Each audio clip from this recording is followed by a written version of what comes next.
Hello and welcome to this week's Championship Preview video. I'm Michael Verney. Delighted to be joined by Colm Keys. Colm, how are you doing? Very good, Michael. Very good. Big hurling weekend coming up, Colm. 3 big finals, and there's only one starting point, and that's Saturday evening in the Gaelic Grounds. Limerick and Cork, maybe what could be yet another classic played out between these two teams. Yeah, obviously last year's 2 games were just epic. Really, really as good hurling games that you will ever see, and the rivalry that they built up last year. There was great expectation going into the Gaelic Grounds a few weeks ago, and of course it never turned out the way we would have anticipated it at all. A 16-point win, reaffirmation of the Limerick of old in so many ways. Cork was so off. But we come into Saturday night's game with expectation that Cork will not perform like that again, and perhaps maybe even Limerick won't perform like that. They have a very good recent record of Munster finals in the Gaelic Grounds. They obviously beat Clare there 2 years ago. They beat Tipperary so emphatically in 2019 as well. So they have a very, very good record in these particular games there. But I do expect quite a strong reaction from Cork. Maybe not enough to win it, but certainly a reaction that would see them considerably eat into that 16-point deficit. The narrative, Colm, coming into the game in the Gaelic Grounds a few weeks ago, only 3 weeks ago obviously, was Limerick had a point to prove after the previous year. Cork were All-Ireland favourites nearly coming into that game. It's amazing how the narrative has shifted now again, and it's back to Limerick being heavy favourites and questions about Cork. Well, I was reading Pat Ryan's remarks from his press conference ahead of this Munster final, and this whole idea about a bookmaker paying out odds in advance, and that, as you call it, that whole narrative around Cork. And we contributed to some degree as well, because the league final was certainly an emphatic win for Cork, followed up by, they were pretty good for a long time against Clare until they were caught. Obviously Shane Barrett's red card had an impact there. And then Tip lose Darren McCarthy, and they go on well, but they're playing, there's 15-minute spells where they're playing really, really well.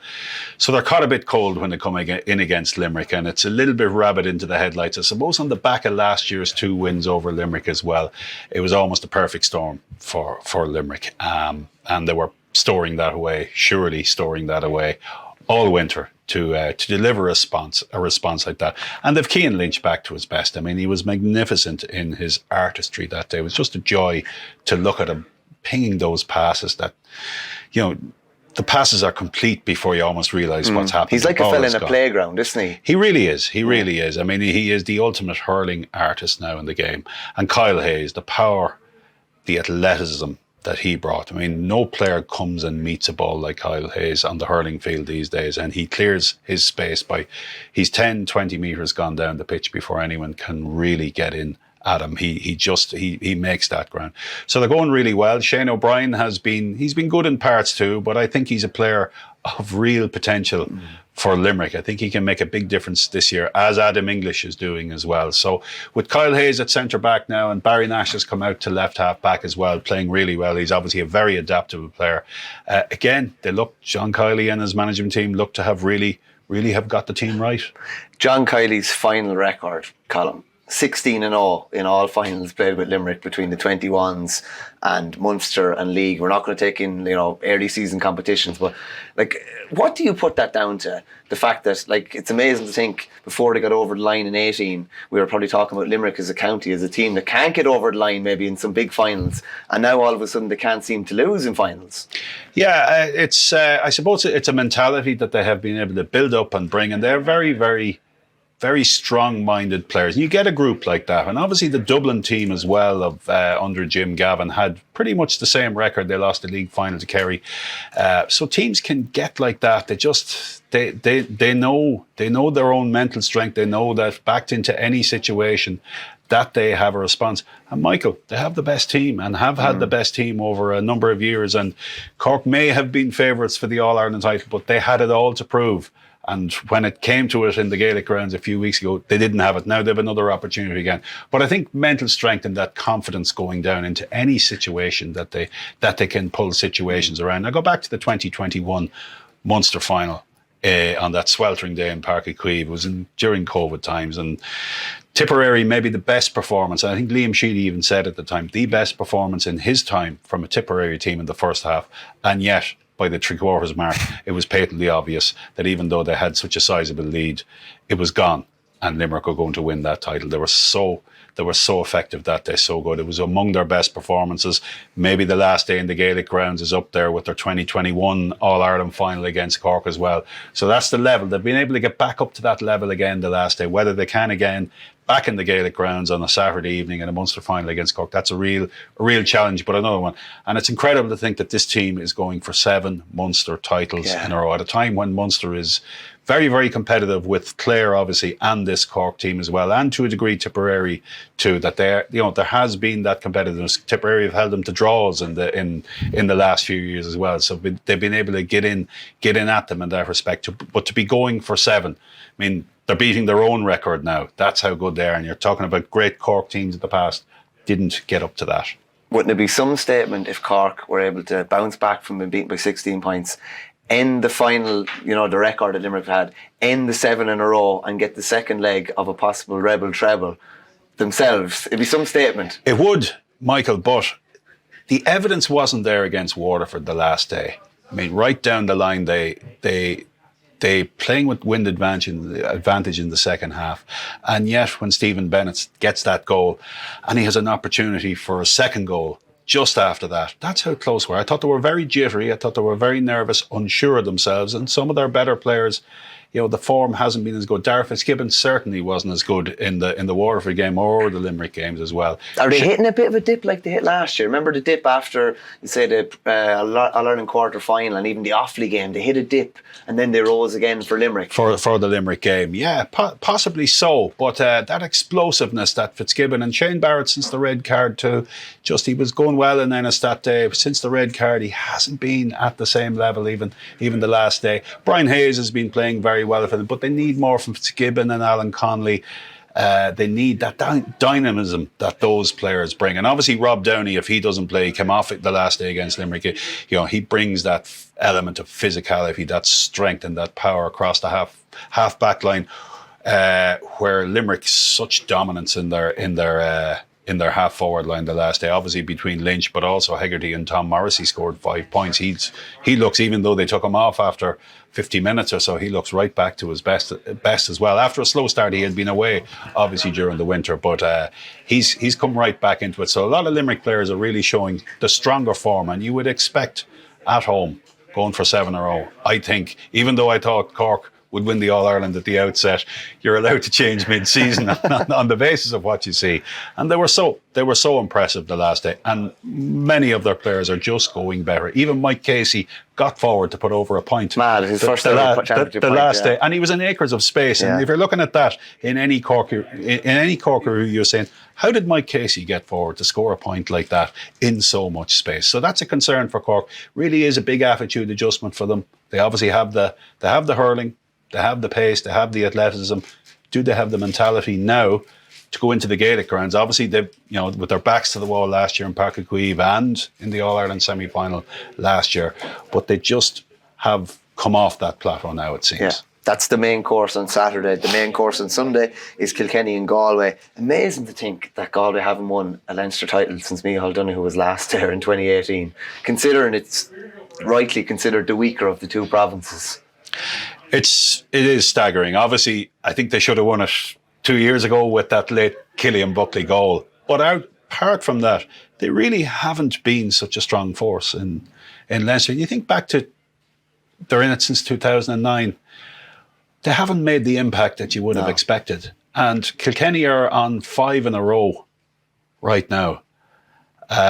So really, they have been with a Kilkenny team that probably isn't as good as their predecessors, and I think that's fair enough to say. That team of Brian Cody's for a decade there. That Derek Ling doesn't like the comparisons now because he told me as much a couple of weeks ago. Obviously, he wouldn't, and why would he? But I mean, in our own minds, we always think back that, and it's obviously it's a very difficult standard to reach, and Kilkenny just don't have the players, but a compliment to them. They've been able to churn out Leinster titles against those odds and win some of them very, very well, including last year's too. So this is a real challenge. This is a real challenge for Galway now. I think there's an element for Galway of now or never. They were so poor in the opening round game, but that does seem a long time ago now, and was probably played in different conditions. It was a very wet day in Nolan Park. And like Cork, they're coming off the back of a 12-point defeat to the team that they're playing this weekend.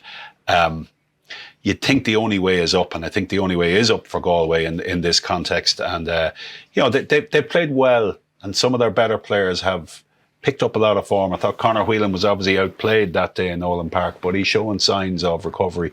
Brian Cannon looks back to, and Cathal Mannion that day, but also in the 3 other games he played. I think he missed the Antrim game, but he's racked up huge scores. What would you do with him?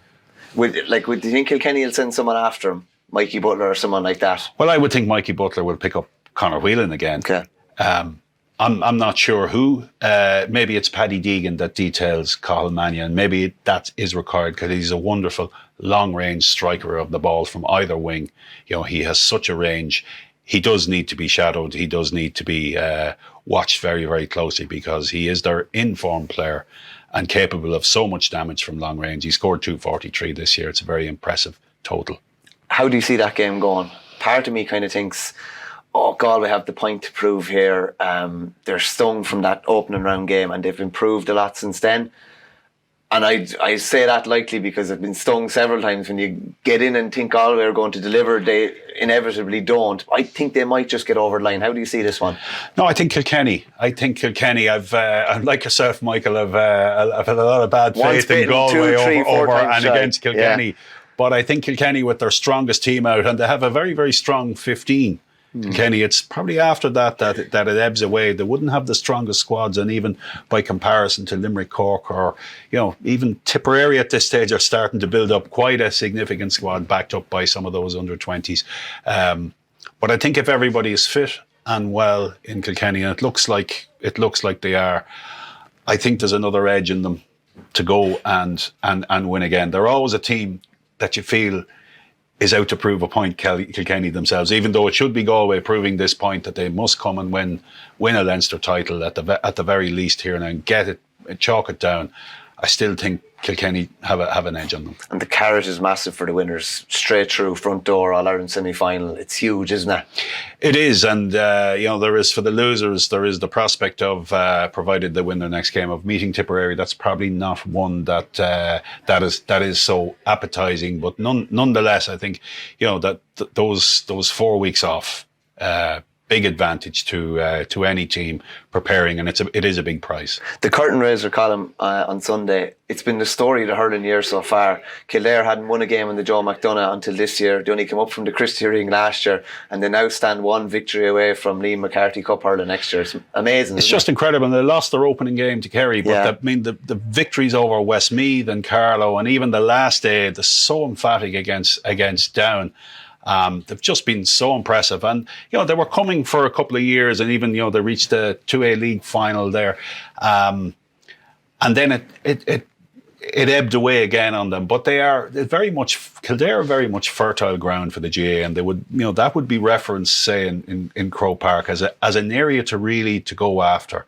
And I think that's very, very encouraging signs to see them make such progress. It's a big area, big population area, driven by Naas. Naas obviously have such a high standard at club level too. So this is the latest link in the chain of a Kildare team that's a Kildare entity that's rising, and they've put a lot of resources into it, and that's their just rewards. And I wouldn't be surprised if they finish it out now because they have such momentum. Everybody is talking about Kildare. I can't help but think it's the perfect scenario for Laois to be coming into. They've scraped their way into the final with a last-minute James Duggan goal. There must have been 25 lads in around the goals, and it ended up in the net. They got a draw, knocked Carlow out. They were beaten by 11 when they played only 3 weeks ago. They have Tommy Fitzgerald came in there. Darren Gleeson was supposed to be the manager, and he suffered unfortunate illness and had to step away. Tommy stepped in as a kind of a local fella who'd have been involved with Eddie Brennan the last time they won the McDonagh.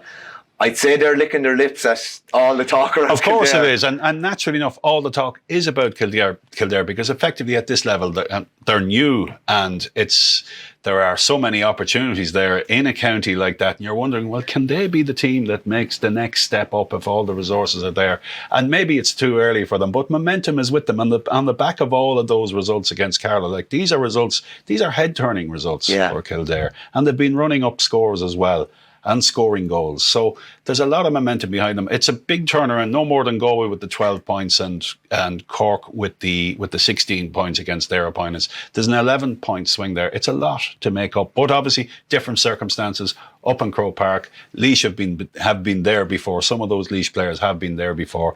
Little bit more experience, but I don't know. I think the momentum is very strong with Kildare. It's a barren football week in Colin, like at first tier football, shall we say, with everyone taking a break week until the last round of games next week. But the Tailteann Cup preliminary quarterfinals, and it's mad to see some of the teams that ended up in here.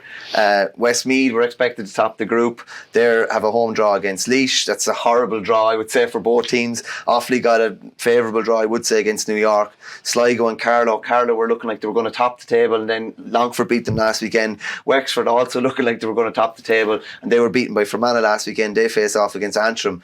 Some fairly tasty ties there, I'd say, led by Westmeath and Laois. Undoubtedly. I would have said after Meath beat Dublin and we were proclaiming an open Leinster championship for the next few years, which may not be the case because I think Dublin will probably come back and win the next couple. But if you're looking at teams seizing an opportunity, you'd see Westmeath very, very impressive in defeat.